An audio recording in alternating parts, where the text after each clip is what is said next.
हाँ तो नमस्कार, है ना। आशा करते हैं आप लोग ठीक होंगे। ठीक है, तो आज हम लोग देखने वाले हैं गोधूली, है ना। जो 10th क्लास का हिंदी बुक है, हिंदी जो है ना, गोधूली। गोधूली में सबसे पहले चैप्टर है जो ना, श्रम विभाजन जाति प्रथा। इसका लेखक है डॉक्टर भीमराव अंबेडकर। ठीक है ना। हाँ, तो ये BRM का मतलब होता है डॉक्टर, है ना, भीमराव अंबेडकर है। ठीक है ना। आइए, तो पहला समझते हैं श्रम। श्रम मतलब क्या होता है? श्रम मतलब हम कोई भी कार्य करते हैं ना, उसको हम श्रम कहते हैं। जैसे अभी हम आपको पढ़ा रहे हैं तो क्या हो गया, ये मेरा श्रम है। ठीक है ना। विभाजन और जाति प्रथा मतलब, अब इसको हम पूरा बताते हैं कि श्रम विभाजन और जाति प्रथा। विभाजन का मतलब होता है बांटना। अगर अब क्या होता है ना कि जाति के आधार पर हम ना श्रम को बांटा जाता है। ठीक है ना। इसमें कहा गया है कि श्रम विभाजन और जाति प्रथा, है ना, हम इसको आगे पढ़ने वाले हैं। इसका लेखक कौन है? डॉक्टर भीमराव अंबेडकर है। डॉक्टर भीमराव अंबेडकर है। तो सबसे पहला इसका हम पढ़ते हैं जन्म।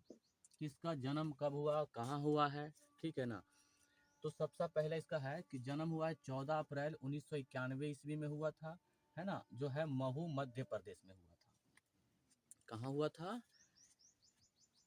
14 अप्रैल 1891 ईस्वी महू मध्य प्रदेश में हुआ था। और जो हुआ था ना, जो एक मतलब एक दलित परिवार में हुआ था, है ना, एक दलित परिवार में हुआ था। अब इसका अगर ऐसे जाति देखा जाए तो इसको लोग ना महार जाति कहा गया था। महार जाति को डोम कहा जाता है। ठीक है ना। तो इसको ऐसा कहा जाता है, हम जाति पर बात नहीं करेंगे। ठीक है ना। तो आगे जो है ना, ये पढ़ने के लिए सबसे पहले अमेरिका गया था और उसके बाद इंग्लैंड भी गया। ठीक है ना। पढ़ाई करने के लिए सबसे पहले कहाँ गया था? अमेरिका। और गया था इंग्लैंड। उसके बाद ये कुछ मतलब जो है ना, स्वदेश में कुछ समय वकालत भी किया था कुछ समय बाद, है ना। जब ये पढ़ाई कर कर इंग्लैंड और अमेरिका से चला आया था, तो उसके बाद अपने देश, स्वदेश मतलब होता है अपना देश में क्या किया था ना, ये वकालत भी किया था। जितना आप लोग अभी कानून देख रहे हैं, किसके बदौलत देख पा रहे हैं, है ना, ये डॉक्टर भीमराव अंबेडकर ने ही दिया है। ठीक है ना। आगे कहा है कि जीवन के प्रमुख व्यक्ति भी इसका था। इसके जीवन में प्रमुख व्यक्ति जो था, पहला व्यक्ति था बुद्ध भगवान, है ना, पहला व्यक्ति है बुद्ध भगवान। दूसरा था कबीर और तीसरा था ज्योतिबा फूले, है ना। याद रखिएगा। ठीक है ना। पहला कौन था? बुद्ध भगवान, दूसरा है कबीर, तीसरा है ज्योतिबा फूले। उसके बाद इसके उपनाम से भी जाना जाता था। डॉक्टर भीमराव अंबेडकर को उपनाम से जाना जाता था, तो इसको कहा जाता था, है ना, बाबा साहेब, है ना, बाबा साहेब। और इसको संविधान निर्माता भी कहा जाता है और संविधान का जनक भी कहा जाता है। ठीक है ना। इस ऑब्जेक्टिव में आता है कि संविधान का जनक किसे कहा जाता है, तो डॉक्टर भीमराव अंबेडकर हो जाएगा। ठीक है ना। इसकी प्रमुख रचनाएं भी था, इसका प्रमुख रचना भी था। रचना क्या था? पहला है कि द कास्ट इन इंडिया। ये ऑब्जेक्टिव में बहुत बार आया है। क्या है? कि द कास्ट इन इंडिया। उसके बाद है द मैकेनिज्म। उसके बाद है द मैकेनिज्म। उसके बाद है Buddha and his Dhamma. Buddha and his Dhamma. ठीक है ना। उसके बाद है ना एनिहिलेशन ऑफ कास्ट। ये एग्जाम में बहुत बार आया है, एनिहिलेशन ऑफ कास्ट। इसका हिंदी रूपांतर किया था, कौन किया था? ललई सिंह यादव ने, है ना। इसको हिंदी में अनुवाद किया था। और कब किया था? तो 1936 ईस्वी में ही कर दिया था। ठीक है ना। 1936 ईस्वी में किया था। अब इसको एक संपूर्ण, है ना, वाग्मय जो 21 खंडों में प्रकाशित होती है, वाग्मय जो है ना 21 खंडों में प्रकाशित होती है। उसके बाद है कि बाबा साहेब की मृत्यु कब हुई थी, तो मृत्यु की बात किया जाए तो दिसंबर 1956 ईस्वी में, है ना, दिसंबर 1956 ईस्वी में जो दिल्ली में हुआ था। ठीक है ना। हाँ, दिल्ली में। अब देखो इसमें ऑब्जेक्टिव क्या क्या बनता है। पहला बनेगा, है ना, कि डॉक्टर भीमराव अंबेडकर का जन्म कब हुआ था, तो है ना, कब हुआ था जन्म, तो 14 अप्रैल 1891 ईस्वी में हुआ था, 14 अप्रैल, है ना। इस पर हम देखिए पूरा बुक पढ़ाने के बाद हम क्या करेंगे ना, इसको हम एक जो लेखक बाई लेखक है और डेट वाला हम अलग से लेकर आएंगे वीडियो, ठीक है। तो पहला जो है इसका है कि डॉक्टर भीमराव अंबेडकर का जन्म कब हुआ था।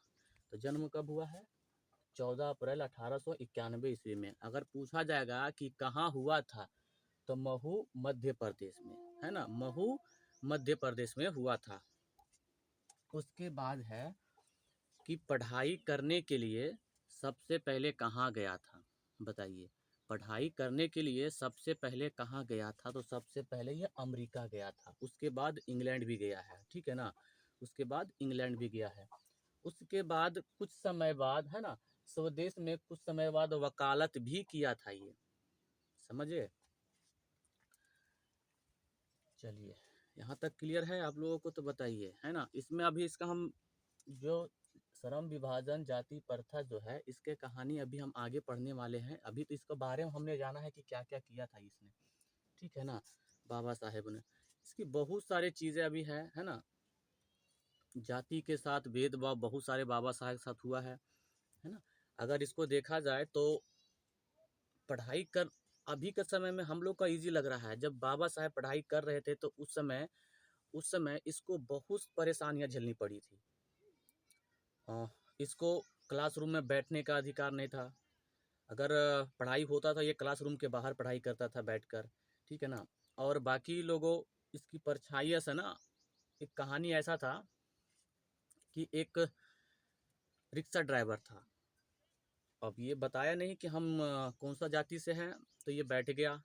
बैठने के बाद कहता है कि हम ये जाति से हैं, तो रिक्शा ड्राइवर, है ना, रिक्शा को रोक कर क्या किया, इसको उतार दिया है। अब कहा है कि आप ये जाति है, तो आपको हम नहीं ले जाएंगे, ठीक है ना, ऐसा कह दिया है। तो उसके बाद कहा है ठीक है, हम लेकर चलेंगे आपको।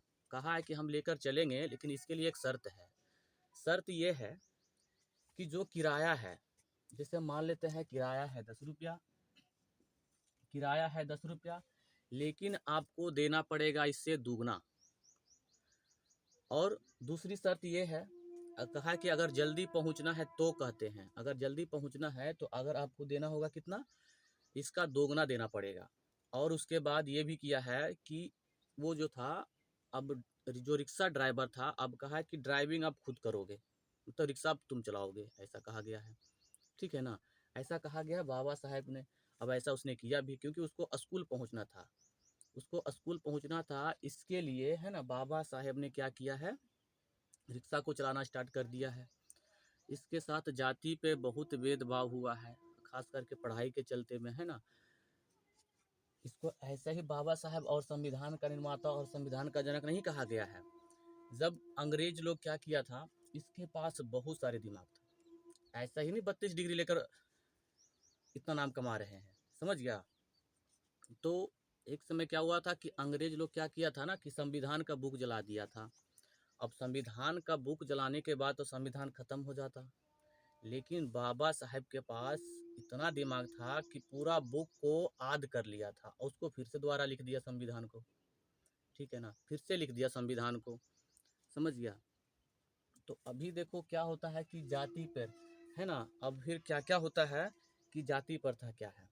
जाति प्रथा क्या है कि जाति पे जैसे अब हम क्या है कि हम कोई भी जाति है, अब कुछ भी जाति ले लो, है ना, हम अभी खुलेआम यूट्यूब पर नहीं कर सकते हम कौन सा जाति है, ठीक है। हाँ, तो जाति का मतलब होता है बहुत सारे चीज़, ऐसे जाति प्रथा में आता है, बहुत सारे जातियाँ ऐसी आती है, हम कितना कर सकते हैं, ठीक है ना। उसके बाद आता है श्रम विभाजन। अब श्रम विभाजन क्या है, कि श्रम विभाजन का मतलब होता है कि जाति के आधार पर उसको कार्यों को बांट देना, ये हो गया जाति, समझ गया ना। कोई महार है, जो भी है जाति है ना, तो उसके आधार से बांट देता है। उसके बाद होता है ना कि टालू भाव से देखना। टालू भाव क्या है, अब मेरा जाति, अब क्या क्या किसी किसी का मन होता है कि ना हम डांस सीखें, उसका मन है कि हम डांस में अपना जीवन बताएं। अब उसको दे देगा कोई और कार्य करने के लिए, तो वो काम कर पाएगा, नहीं कर पाएगा, सीधी सी बात है ना। तो इसीलिए एक टालू भाव से भी देखा जाता है जाति को, कि तुम छोटा जाति, तुम ये नहीं कर सकता, तुम ये जाति है, ये नहीं कर सकता है ना, तो इसको ऐसे किया जाता है। और उसके बाद है ना कि आर्थिक पहलू भी है। आर्थिक पहलू क्या है? आर्थिक पहलू ये है, अब हमको जिस कार्य में मन लग रहा है हम उस कार्य को करेंगे तो हमारा आर्थिक स्थिति सही होगा।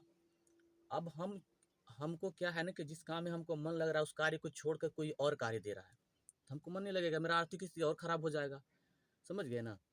और उसके बाद है ना कि गर्भ में ही तय हो जाती है कार्य। सही बात है ना? जो होता है कि गर्भ में ही कार्य तय हो जाता है। कैसे कि फॉर एग्जाम्पल हम लेते हैं, मान लेते हैं ऐसा कि कोई किसान है, कोई किसान है, अब उसका बेटा जब जब उसका संतान होगा तो क्या कहेगा, तुम भी एक किसान होगा, है ना? कहेगा तुम भी एक किसान है, क्योंकि किसान का बेटा अब किसान होगा, लोहार का बेटा लोहार, सोनार का बेटा सोनार, ऐसा कहा जाता है। समझ गया ना?